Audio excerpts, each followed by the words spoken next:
tout le monde. Donc là on est sur la Toyota. Donc j'ai réussi à résoudre les problèmes en connectant avec l'hôtel. Donc là on a du communication. Du coup j'ai soulevé la voiture de deux côtés en mettant des chandelles. On a du jeu au niveau de la crémaillère. Donc ça c'est sûr. Après nous avons nous avons d'autre. Non, ça déjà contre technique ça passe pas. En roulant, ils ont perdu l'aile. Ça c'est pas bien aussi. Pourquoi? Parce que quand il y a des pluies, vous avez de l'eau qui rentre par l'intérieur. Déjà ça faudrait que je note, comme quoi j'ai préviens aux clients comme quoi il y a ça aussi à prévoir. Après, pour aujourd'hui, je suis connecté sur l'ABS. Nous avons 2 codes défauts, mais après ça se peut que c'est les anciennes. Ils me disent qu'il y a un souci au niveau alimentation, mais après ça se peut que c'est normal, vu qu'on n'a pas l'aile. Donc ça peut venir ça. Moi, qu'est-ce que je vais faire? J'ai enregistré en PDF les fichiers, ça c'est bien.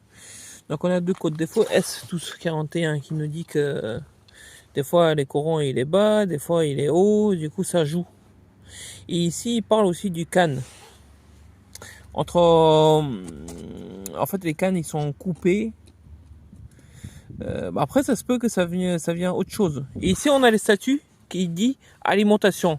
C'est-à-dire qu'en fait on a un code défaut, on a les statuts et on a l'inscription, enfin on a la définition du code défaut. Voilà. Donc moi qu'est-ce que je vais faire? Je vais supprimer et je vais voir qu'est-ce que ça donne. Après à part ça, qu'est-ce qu'on peut voir d'autre? Bah tiens, je vais prendre, je vais le supprimer. On va voir est-ce que ça va partir. Mais moi je pense que ça va partir ces codes défauts.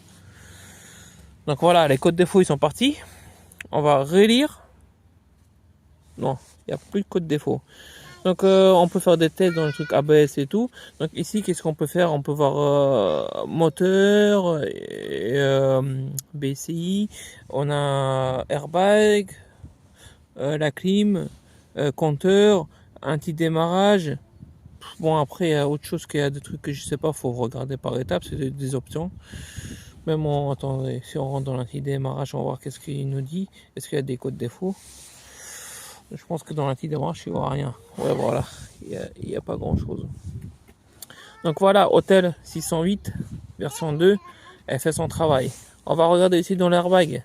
Vu qu'il y a eu un accident, on va voir s'il n'y a pas eu un choc ou quelque chose qui a fixé. Non, pas de code défaut, ça va. Abonnez-vous sur ma chaîne et je vais faire une autre vidéo quand je vais faire des recherches dessus, que je vais faire des réparations. À bientôt les gars.